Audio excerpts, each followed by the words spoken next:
I'm gonna get real for a second, real quick. I wanna just share with you one of the biggest paradigm shifts, one of the biggest lessons that I had over the last weekend that I learned from a few of the guys who, I have goosebumps right now, from the few of the guys who I truly look up to for guidance, for life advice, for just keeping me on the right path. And that is, it's so trite, but it's a lesson on being you. And I hate to say that because so many times we've heard, just be yourself, dude. If you want to get the girl, just be yourself. And it's so trite, but it's so true. One of the lessons, one of the stories that really stuck out to me was from a guy named Brendon Burchard this weekend. If you don't know who Brendon Burchard is, the best way I can describe him is something that I once heard. It's like if Tony Robbins and Ellen DeGeneres had a love child, that would be Brendon Burchard. And basically, this man, he's had such a big impact on my life already. When I first heard about him is because I was scrolling through Facebook. I was in dental school. This was literally 2.5 years ago. I was scrolling through Facebook and someone was like, yo, you gotta check out this Brendon Burchard guy. And that's actually where I saw the comment of, like, you know, the Tony Robbins, Ellen DeGeneres love child. So I typed in to YouTube and I was like, yo, who's this Brendon Burchard guy? What's he all about? Does he have good content, right? Can he help me, you know, be motivated and be on the right path in life and make more money in life? And he had one video called Why to Quit. Now, at this time of dental school, 2.5 years ago, I already knew that I wanted to be a dating coach. I knew that I had ambitions to be one of the best, if not the best, dating coach in the motherfucking world. And as you can see, at the time, being in dental school, that's not gonna serve a purpose for me wanting to be the best dating coach in the world, right? Being a dentist, community impact. Dating coach, worldwide impact, right? So I watched a video of his called Why to Quit, and I literally came to tears after one time watching it. Because deep inside, for a month straight after watching that video, I had literally been sleeping for 2 hours a night for an entire month. Now imagine this, 2 times 30 is 60 hours. I only slept 60 hours in that entire month, right? Most people get 60 hours of sleep probably in like a week, let's be honest.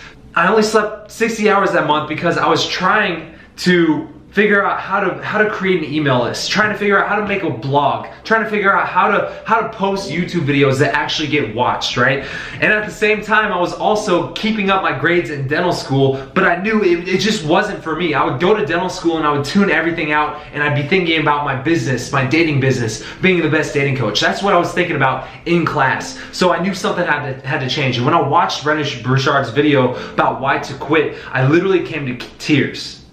I literally came to tears. And that night, I watched that video probably 30 times.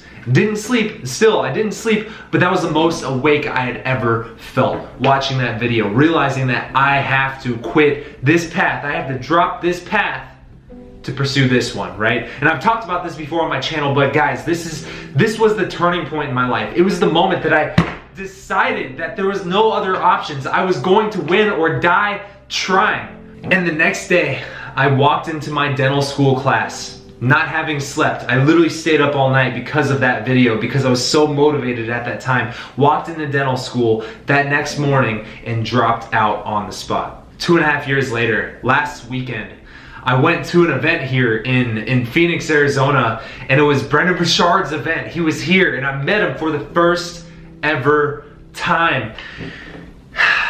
And one of the lessons that I picked up from him this time, seeing him in person, was something that stuck out to me so much that really just like, it's hit me even harder hearing it from him, because it's something I've had to deal with so much over the last 2 years of actually building this business for myself, successfully gaining momentum each and every day. And that is to just be yourself. He told a story of the first time he went to speak at a Tony Robbins event, all right? So this guy, he's like a Tony Robbins, Ellen DeGeneres love child, right? He's going to speak at Tony Robbins' event for the first time ever. This is his breakout moment for himself in his own career. And he said, I went in there, they were micing me up, and Tony Robbins people kept telling me, you gotta stand right here on this stage, you can't do this, don't try to move past this, you can't cuss, you can't do all this other stuff. And he was like, all these people were telling me what I could not do. So I went out there on that stage and I gave a speech that was about 50% of what I am. He said he felt like he was so restricted, like, you know, he just stood on the stage and talked like this in a monotone voice because he felt like he couldn't do anything else, because if he did, it would be breaking the rules. And after the event, Tony Robbins came up to him backstage and asked him, so Brendon, like, how'd you do? Like, what'd you think of your speech you gave? And he goes, man, honestly, like, I felt like I could have done more. I felt like I could have done better. And Tony was like, yo, like, why? Like, why do you feel like you could have done better? You did great. Like, what do you think you should have done differently? And Brendon was like, in his head, he didn't want to say like, yo, your people told me I couldn't do this shit. So Brendon, being the guy who's like super genuine and, you know, he authentic himself, he couldn't lie, right? If he lied, it would be very obvious that he lies. And honestly, I'm the same exact way. And so Brendon was like, you know what, honestly, your staff told me all the things that I couldn't do, that I just felt so restricted when I went out there, that I felt like I couldn't give it my all. I couldn't be 100%.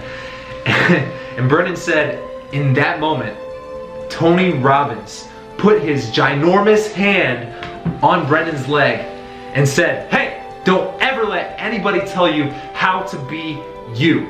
And then Tony Robbins went on to say, you know, I speak all over the world every single day, and every time I give a speech, all these people tell me, Tony, don't go out there and do your jumping up and down thing. Don't go up there and do your motivational woo-woo thing, right? Stop doing that. Don't do your cussing thing. Don't do this. Don't do that. And he says, every single time I just nod my head and I go out and be me anyways. I go out, I jump up and down, I get the crowd motivated, I get everybody dancing, I clap, I yell, I curse, and I do me, because that's how I have the impact on this world. And that really stuck out to me, because think about your own life. How many times have you held yourself back? How many times have you been 70% of yourself because of fear of what others around you might think? Because other people are telling you, you can't do that. How many times have you become less of yourself because of other people? All right? Don't ever let anybody tell you how to be you. You already know how to be you. And let's be honest, when you are yourself, when you don't hold back, when you curse, when you laugh, when you love, when you joke, that's when your true personality shines. My current girlfriend, the girl I'm dating right now, I'm the goofiest I have ever been when I'm with her. And that's simply because I don't feel like I'm trying to be anybody that I'm not. I don't feel pressure to hide or repress any part of myself. I'm fully and authentically me. And I don't know why this girl likes me so much. I don't know why any girl would like me, because I'm so damn goofy, especially off the camera when I'm not being super motivational and shit. But truly, I believe that it's those moments when I am myself, unfiltered, 100% just me, in the moment, present, that's when I'm most attractive. So on this YouTube channel, you know, I talk about, you know, how to attract women, what to say, what to do, how to stand, how not to stand. But at the end of the day, when you are truly and authentically yourself, and you don't hold yourself back, and you don't stay quiet just because of fear of judgment from others, and you fully express yourself, and you don't feel like you have any limits on yourself, and you don't let any hate get to you, that's when you are truly the most attractive. Guys, I mean, I'm gonna go on another tangent here, but like, I'm not supposed to be here. Like, you don't realize I'm not supposed to have thousands of subscribers on YouTube. I'm not supposed to be the leader. If you knew where I came from, you would know that I'm the underdog who won. I'm the underdog who's continually winning in life. When I was in middle school, guys, I was fat. I was the same height, but I was 250 pounds in 8th grade. Imagine that, me, 250 pounds in 8th grade, right? But I had dreams that I wanted to go to the NBA. I wanted to be the next Michael Jordan. And so my dad, he looked at me and he said, Patrick, if you are 250 pounds in 8th grade, you're not gonna be able to go to the NBA at this rate. So literally, at that moment, I cold turkey cut out soda and potato chips and junk food from my diet. That's it. I was already playing basketball, I was already active, but all I did was stop drinking soda and stop eating junk food. And in one summer, in 3 months, I went into high school at 170 pounds. I lost 80 pounds in one summer simply because I was so determined to go to the NBA, because I was so determined to not let a limitation hold me back. So I went through high school, I played basketball, and long story short, that basketball career didn't pan out for me. But because I was now a skinny kid, I wanted to be ripped. I was tired of not being the most athletic guy in the room, right? So I asked my dad, I begged my dad, I was like, yo, Dad, there's this thing called P90X. I really want it. People are getting good results. People have abs, right? And subconsciously, I thought that being the most athletic guy in the room would not only help me out athletically, but it also get me more girls. So at the time, my dad was like, Patrick, that looks cool, and the sales pitch is cool, but I just don't think that if I bought that for you, you do it every day, it'd probably just gain a lot of dust. And that was one of those moments where I was like, again, there's another limitation that other people are placing on me. So I saved up the money. I saved up $90 and I bought the damn program myself. It took me a couple months to get that, in high school especially, but I got it. And I did that program every day, religiously, for 3 years straight. And I continually work out every single day. And in that 3 years, I was the most ripped guy in any room that I entered, right? Imagine that. I was the most ripped guy in any room I entered when I was the fattest guy years before, right? So my whole life, I've been the underdog who was told I can't do something, I can't do that. When I was in college, I wanted to go to medical school, and I told my college advisor that I wanted to go to medical school. She said, Patrick, looking at your grades, you might want to consider something else, right? Because you're not going to be competitive to get into medical school. So I fucking hustled my ass off. I said, fuck that. I'm not going to be the guy who falls into mediocrity. I'm not going to be the guy who can't get into something because a fucking letter on a piece of paper says that I'm not good enough. So I hustled my ass off for 2 years straight of college. I cut out the drinking, I cut out the partying, I cut out the lack of studying, and I buckled down, and I got 4 straight 4.0s in a row.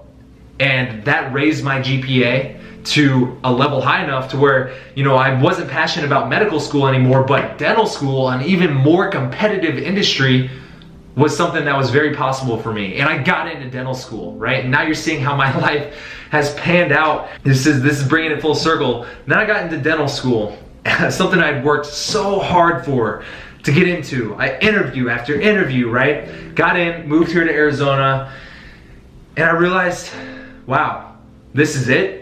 Right? I've worked my whole life up to this moment, and this is it. And it was just very anticlimactic for me. And so in dental school at this point in time, in addition to the academic stuff, I was also learning a lot of the dating advice stuff. I was also really bad with girls going through the whole fitness phase of my life, right? I got no girls ever, right? So around the time when I graduated college and was getting into dental school, I started getting into dating advice, and I started going out a lot and applying that a lot to my interactions with women, because I was not going to let the fact that I couldn't get girls in the past hold me back from living a life, getting the girls that I wanted to and making the money that I wanted to. So in dental school, I was so passionate about that when I realized like dentistry is not going to fulfill me and this is fulfilling me, that is when I pursued that. You already heard that story of how that happened, man. I hope up to this point you can see my whole life, I've been the guy who nobody believed in. I've been the guy who wasn't supposed to win. I've been the underdog who won my entire life. That's not an identity, it's not a self-image, it's a fact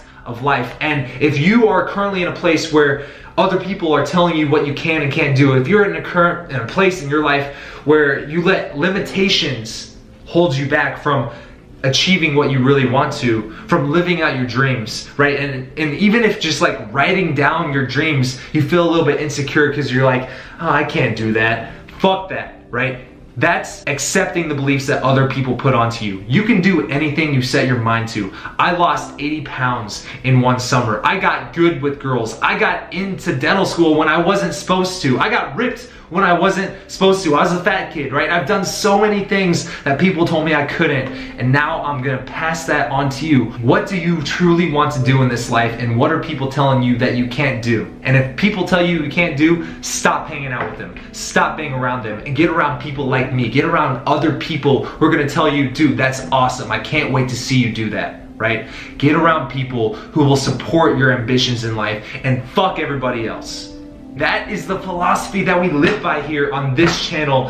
And if you like this video, if you like this advice, if you like my story, if you vibe with my story and you want to learn how to become the most attractive, most charismatic, and strongest version of yourself, hit that subscribe button right now and join this journey with me, man, right? We're growing faster and faster every day. And you know, we might be a small channel now, but it's gonna be just a short period of time until we're at 1 million subscribers, until we're a worldwide movement. I can't wait for that day, and I hope you join me on the ride. On that note, I'll see you tomorrow, my man. Peace out.